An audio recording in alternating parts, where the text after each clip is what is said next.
Hi hello ನಮಸ್ತೆ welcome back to my YouTube channel. ನಾನು ನಿಮ್ಮೆಲ್ಲರ ಪ್ರೀತಿಯ ಶೋಭಾ. ಫ್ರೆಂಡ್ಸ್, ಈ ವಿಡಿಯೋದಲ್ಲಿ ನಾನು ಸಖತ್ ಟೇಸ್ಟಿಯಾಗಿ ಮಾಡುವಂತಹ ಶೀರ್ ಕುರ್ಮಾ ರೆಸಿಪಿನ ಶೇರ್ ಮಾಡ್ಕೊಳ್ತಾ ಇದ್ದೀನಿ. ಸಿಂಪಲ್ಲಾಗಿ ನಾನು ಯಾವ ರೀತಿ ಮಾಡ್ತೀನಿ ಅಂತಲೂ ತಿಳಿಸ್ಕೊಡ್ತಾ ಇದ್ದೀನಿ. ಬನ್ನಿ ನೋಡೋಣ. ಫಸ್ಟ್ ಇಲ್ಲಿ ಬೇಕಾಗಿರುವಂಥ ಇಂಗ್ರೀಡಿಯೆಂಟ್ಸ್ ಎಲ್ಲ ರೆಡಿ ಮಾಡಿ ಇಟ್ಕೊಂಡಿದ್ದೀನಿ.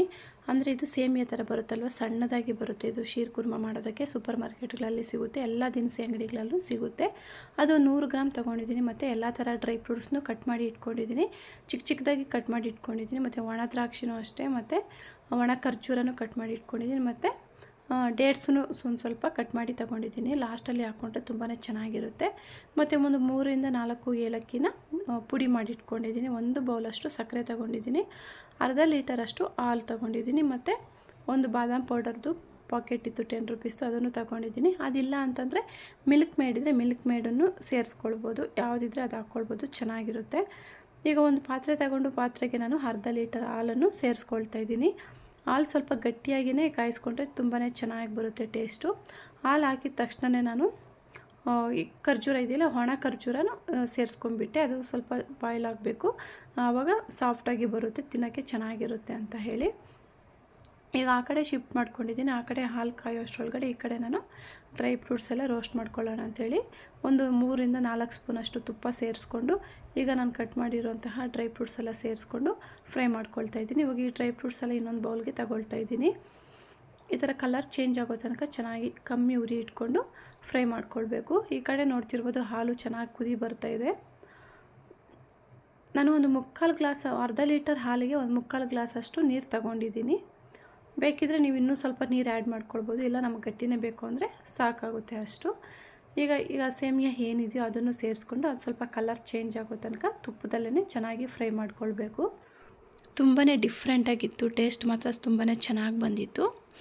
ಈ ಥರ ಕಲರ್ ಚೇಂಜ್ ಆಗೋ ತನಕ ನಿಧಾನಕ್ಕೆ ಫ್ರೈ ಮಾಡ್ಕೊಳ್ಬೇಕು, ಕಮ್ಮಿ ಉರಿ ಇಟ್ಕೊಂಡೇ ಫ್ರೈ ಮಾಡ್ಕೊಳ್ಬೇಕು, ಇಲ್ಲಾಂದರೆ ಸೀದೋಗೋ ಚಾನ್ಸಸ್ ಇರುತ್ತೆ. ಇದು ಅಷ್ಟೇ ಡಿಫ್ರೆಂಟ್ ಕಲರಲ್ಲಿ ಬರುತ್ತೆ, ವೈಟ್ ಕಲರ್ ಬರುತ್ತೆ, ಈ ಥರ ಯೆಲ್ಲೋ ಕಲರ್ ಬರುತ್ತೆ. ನಿಮ್ಗೆ ಯಾವುದು ಇಷ್ಟನೋ ಅದು ತಗೊಂಡು ಮಾಡ್ಕೊಳ್ಬೋದು. ಈಗ ಆ ಕಡೆನೂ ಹಾಲು ಅಷ್ಟೊತ್ತಿಗೆ ಬಿಸಿ ಆಗಿತ್ತು, ಚೆನ್ನಾಗಿ ಕುದಿ ಬಂದು ನೋಡ್ತಾ ಇರ್ಬೋದು, ಸ್ವಲ್ಪ ಗಟ್ಟಿಯಾಗಿದೆ ಹಾಲು ಸ್ವಲ್ಪ ಗಟ್ಟಿಯಾಗಿದ್ರೇ ಶೀರ್ ಕುರ್ಮಾ ಅನ್ನೋದು ಟೇಸ್ಟು ಚೆನ್ನಾಗಿರುತ್ತೆ. ಈಗ ಅದಕ್ಕೆ ನಾನು ತೆಗೆದಿಟ್ಟಿರೋಂತಹ ಡ್ರೈ ಫ್ರೂಟ್ಸ್ನ ಆ್ಯಡ್ ಮಾಡ್ಕೊಳ್ತಾ ಇದ್ದೀನಿ.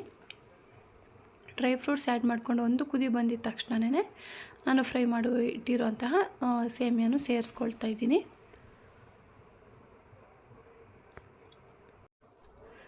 ನೋಡ್ತಾ ಇರ್ಬೋದು, ಈಗ ಸೇಮಿಯಾ ಸೇರಿಸ್ಕೊಳ್ಳಿದ ತಕ್ಷಣವೇ ಗಟ್ಟಿಯಾಗಿ ಬರ್ತಿದೆ. ಈಗ ಅದಕ್ಕೆ ಎಷ್ಟು ನಾವು 1 ಕಪ್ಪಷ್ಟು ಸಕ್ಕರೆ ತಗೊಂಡಿದ್ನಲ್ಲ, ಸಕ್ಕರೆನೂ ಆ್ಯಡ್ ಮಾಡ್ಕೊಳ್ತಾ ಇದ್ದೀನಿ.